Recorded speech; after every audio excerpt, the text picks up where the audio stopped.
Hello guys! Welcome back to Hilda's Kitchen Vlog. For today's video, magluluto tayo ng churros. So, kung paano ko ginawa yung aking churros at yung ating chocolate dipping sauce, keep on watching guys at ituturo ko sa inyo step by step kung paano ko ito ginawa. Itong aking churros guys ay pwede nyo ring gamitin pang negosyo. Bago tayo mag-start, kung ikaw ay bago sa aking channel, please subscribe. Pakiclick na rin yung notification bell button icon ng all para every time nag-upload ako ay manonotify ka. 1 cup na flour, 3 eggs, kailangan room temperature, 1/4 cup na butter, 1/4 teaspoon na salt, 2 tablespoon na sugar, 1 cup na water, cinnamon powder, milk, evap milk yung gagamitin ko para mamaya sa ating dipping. Kung meron kayo ng fresh milk, pwede rin. Dark chocolate para ito doon sa ating pang dipping na chocolate. Itong ginamit ko is goya. Nabibili ito sa mga supermarket, groceries. Makikita nyo nakalagay dark chocolate. Kahit anong brand pwede naman. Ito is 350 grams. So hanap na lang kayo. Ang kailangan natin ay 200 grams. So okay na siguro yun. So ayan, mag-start na tayo sa ating. Sana tayo sa ating pagluluto. Buksan natin yung ating apoy. Ating 1 cup of water. Yung ating butter. I-melt lang natin siya.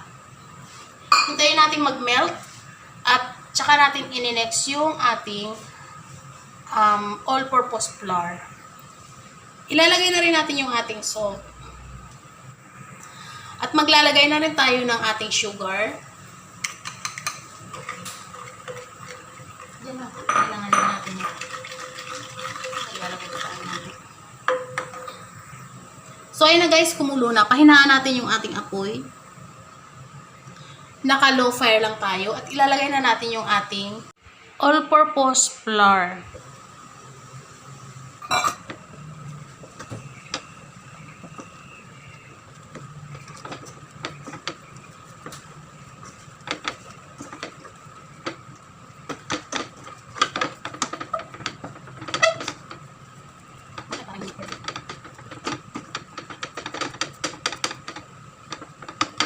Kailangan haluin lang natin lahat. Na lahat ng part ay mag-blend. Ayan. So, ito na nakagawa na tayo ng ating all-purpose flour mixture. Papatayin na natin yung ating apoy. Itatransfer na natin yung ating all-purpose flour mixture. So, ito na guys, yung ating all-purpose flour mixture. Pinalamig ko siya ng konti.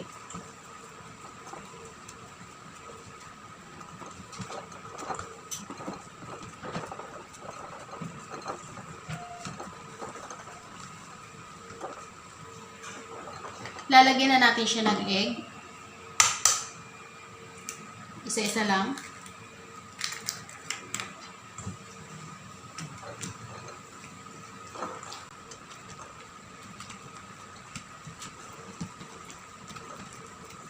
I-mix lang natin lahat.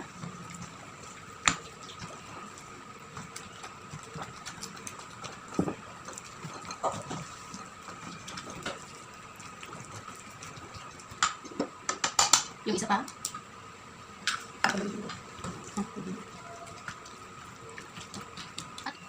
At yung ating ikatatlong egg. So, pag naglalagay kayo guys, 1 by 1 lang. Para hindi kayo mahirapan maghalo. At same procedure, tuloy-tuloy lang yung halo na mag-blend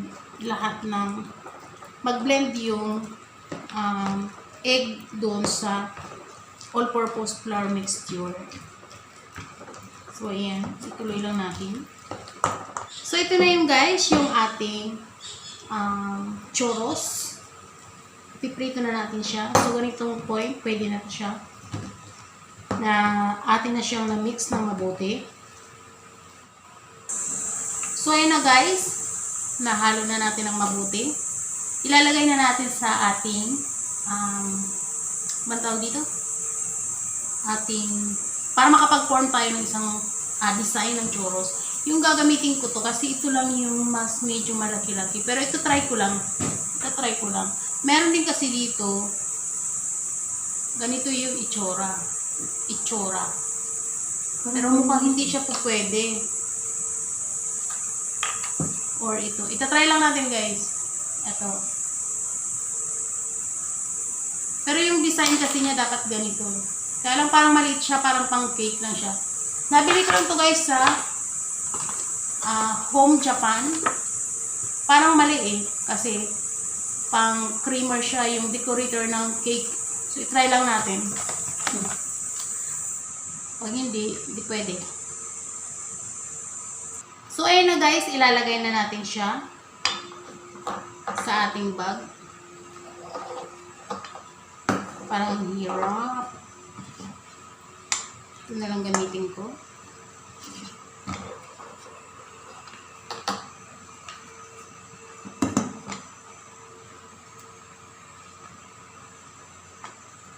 Unti-unti lang.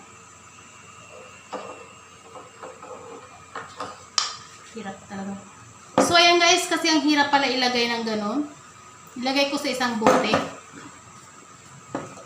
Pasok natin unti-unti. Ayan. Mas madali palang ganito.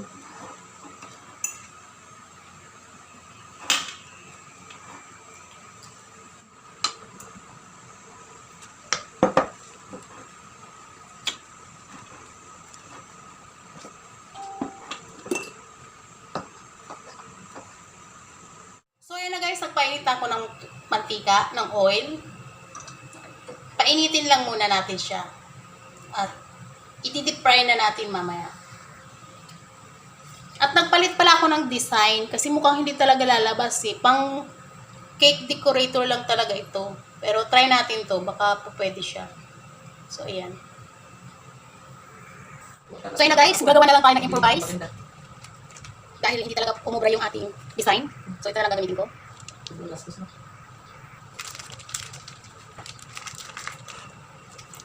Ayun, mukhang okay na to. Ha?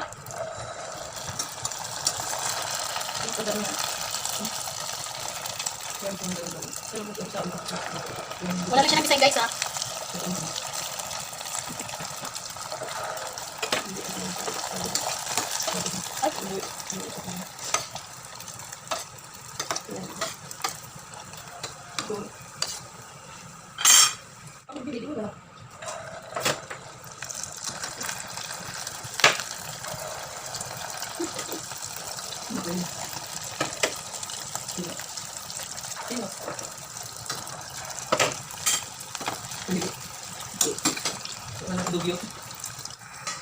So, ayan na guys, napapansin nyo, medyo nagiging perfect na siya. Ganun talaga, trial and error. So, ayan. So, guys, dahil napansin ko malit yung ating lalagyan, ililipat ko siya sa isang malaki. Painitin lang muna natin yung ating pan. Ililipat ko yung ating oil. Kasi parang hindi siya nakakagalaw ng mabuti yung churros Kaya, kailangan nating ilipat. So, ayan.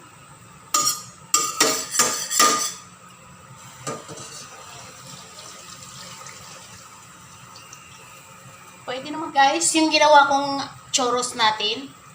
Actually, trinay ko lang talaga yung lasa nito.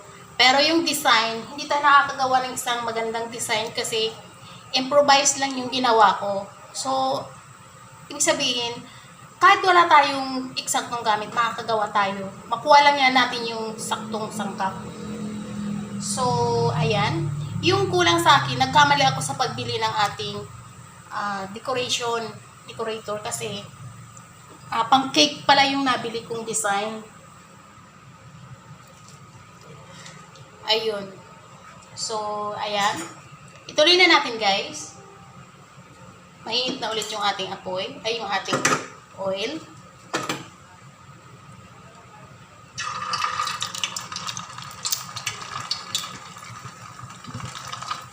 Yun. Kunti na lang. Sa ulo mo. Nagtigat ang ulo mo. Yan. Wala. Ayaw talaga lumikit. Para lang siyang U. Para at least sana magkaroon ng design. Yun. Nasa sa inyo guys kung anong gusto yung design. So, ayan. Pwede rin heart. Parang hirap pala. Ang hirap pala. Ang hirap talaga. So, ayan. Pinahinaan ko guys yung ating heat. Kasi nga, pagka malakas, agad-agad siya nasusunog.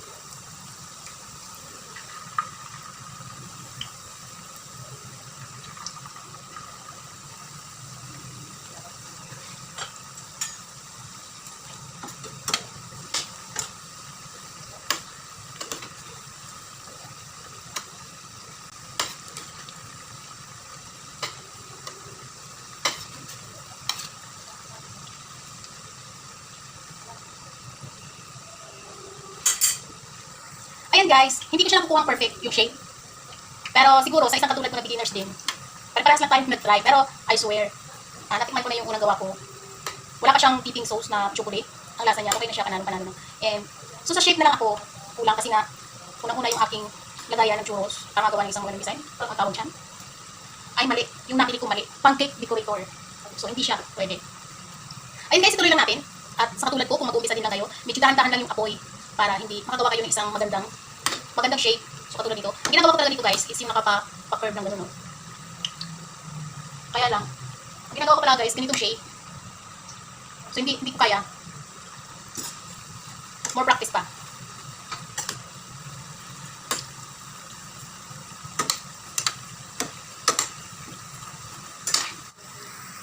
So ito na guys yung ating nagawa na churros. So after fry pa lang to, doon sa 1 cup of all-purpose flour, ito kadami yung nagawa niya. So, kung i-costing to, mukhang kikita na tayo dito. Imagine, 1 cup lang. Pero, hindi ako na magko-costing guys, kasi trial pa lang to. Try ko pa lang to. So, kung medyo nakagawa na ako ng isang perfect na design, ituturo ko ulit sa inyo kung paano. So, ayan guys, sa ngayon, gagawa na naman tayo ng ating chocolate dipping. Ayan guys, sa ating chocolate dipping, magtatakal ako. Gagamitin ko carnation, 3/4 cup na evap milk, 3/4 cup. Pakukuluin lang natin to siya, guys.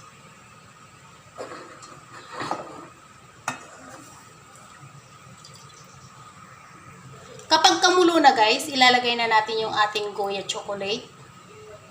At ilagay na natin yung ating chocolate. I-melt lang natin siya. Saglit lang yan. I-off ko na yung ating fire.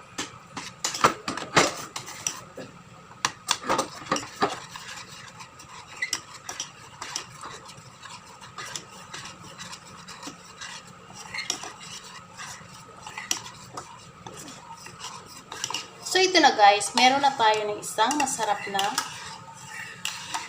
chocolate dipping. So ayan, tara.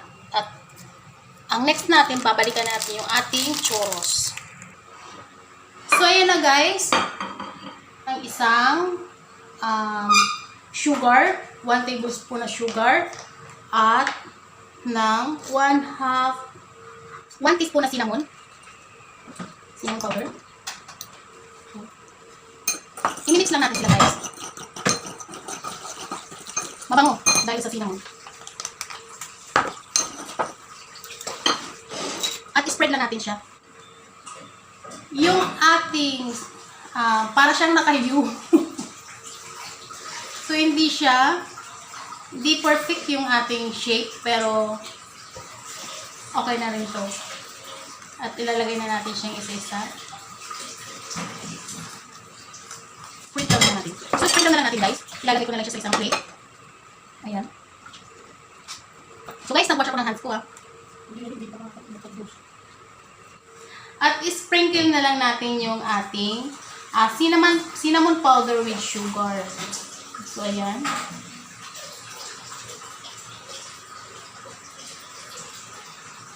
So ayan na guys. Na-platter na natin siya. At ito yung ating dipping sauce. Ayan.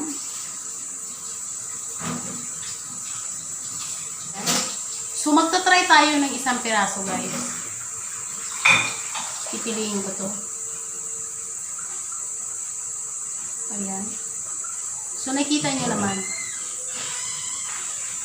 Ita-try ko siya.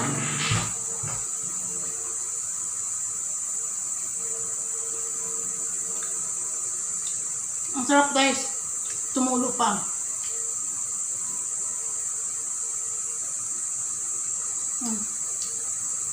Sarap. So, ayan guys, bago tayo magtapos, sa hindi pa nakakapag-subscribe, please subscribe. Pakiclick na rin yung notification bell button icon ng all para every time na nag-upload ako ay manonotify kayo. Maraming salamat sa panunood, guys. Hindi man perfect, pero ang lasa, perfect.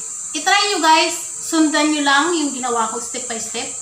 At yung kung meron kayo ng yung designs na sa mga pancake, so pwede yung kung hindi, para pares ang ginawa ko, yung improvise na nilagay ko na doon sa plastic. So, makakagawa na kayo ng isang masarap na merienda. Isang pirasong goya dark chocolate lang. At isang milk, pwede na rin yun. So guys, hanggang dito na lang tayo. Maraming salamat sa inyong panonood ulit. And see you again on my next video. Bye-bye!